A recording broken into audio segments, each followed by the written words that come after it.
মৰিগাঁৱত নগাঁও লোকসভা সমষ্টিৰ কংগ্ৰেছী দলৰ উমৈহতীয়া প্ৰাৰ্থী প্ৰদ্যুৎ বৰদলৈৰ প্ৰণালীগত নিৰ্বাচনী প্ৰচাৰ সভাত মুখ্যমন্ত্ৰী হিমন্ত বিশ্ব শৰ্মাক তীব্ৰ সমালোচনা।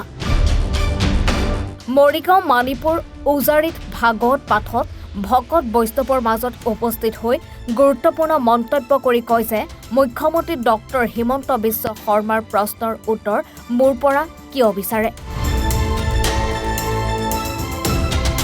তেওঁ মুখ্যমন্ত্ৰী ডক্টৰ হিমন্ত বিশ্ব শৰ্মাক কটু ভাষাৰে সমালোচনা কৰি কয় যে সিদিনালৈকে মুখ্যমন্ত্ৰীয়ে মিয়াসকলৰ ভোট নালাগে বুলি কৈছিল, আকৌ আজি তেখেতসকলৰ ভোট বেছি পাব বুলি কৈছে।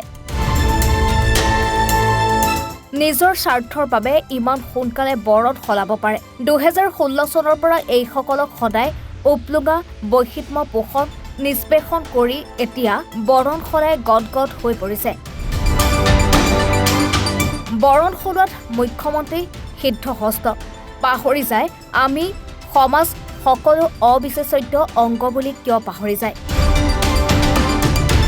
সেয়ে সৰ্বসাধাৰণ মানুহে ৰাজনীতি নেতাক সেয়ে বেয়া পায়, ইমান সোনকালে বৰণ সলায়। প্ৰচাৰ চলিছে। আমি এটা বৰ প্ৰণালীগতভাৱে বিশেষকৈ এটা বৃহৎ নতুন এলেকা নগাঁও সংসদীয় সমষ্টিত সন্নিৱিষ্ট হৈছে। সেইবিলাক আগতে মই সিমান যোগসূত্ৰ নাছিলে, কাৰণ সেইবিলাক কলিয়াবৰ লোকসভাৰ সমষ্টিৰ তলত আছিলে। সেইবিলাকলৈ মই বেছিকৈ যাব লগা হৈছে আৰু বাকীটো আৰু চলি আছে। নগাঁৱত কি দেখিছে এতিয়া মানুহবিলাকৰ মুখবিলাক চাওকচোন, মোক দেখি পেলাই যিটো উষ্ম সঁহাৰি দিছে, কোনো খং বেজাৰ তেওঁলোকৰ মুখত চকুত আশাৰ ৰেঙনি আৰু মোক যি আশীৰ্বাদ দিছে তাৰ পৰাই গম পায় নগাঁৱত কি হ'বলৈ গৈ আছে, নহয় জানো। কিছুদিনৰ মুখ্যমন্ত্ৰী মৰিগাঁৱলৈ আহিছিলে। মৰিগাঁৱত আহি তেখেতে কৈছিল যে মিয়া ভোট বিজেপিয়ে বহুতখিনি পাব। বিজেপি তেওঁ সেই একেজন ব্যক্তি। মই মুখ্যমন্ত্ৰী বেবীবাং কথা কিয় আপোনালোকে মোৰ পৰা উত্তৰ বিচাৰে কওকচোন। তেওঁ বিভিন্ন জেগাত বিভিন্ন ধৰণৰ কথা কয়, অসংলগ্ন কথা কয়। আজি দেখোন অলপ দিনৰ আগতে কেইটা বছৰ ধৰি পেলাই কৈ আছে আমাক মিয়াৰ ভোট নালাগে নালাগে নালাগে।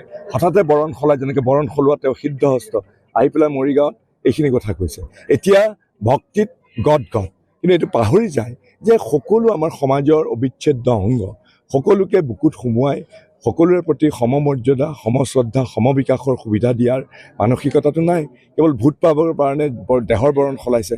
গোটেই তেওঁ কাৰ্যকাল 2016 চনৰ পৰা কেৱল অপমানেই কৰিছে এই চাম লোকক, কেৱল উপলুঙাই কৰিছে, কেৱল বৈষম্যই কৰিছে।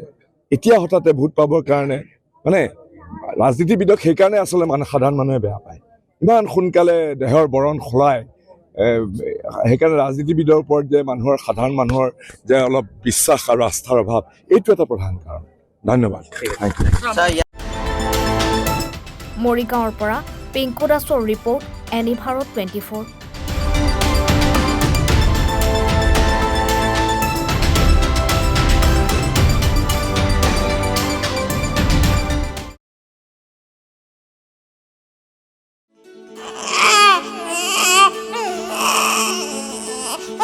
অভিনন্দন, আপোনাৰ এজনী ছোৱালী জন্ম হৈছে।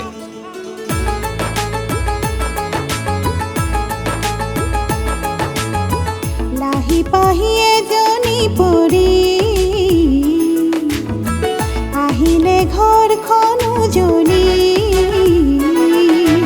বেটি বচাও বেটি পঢ়াও, বেটি বচাও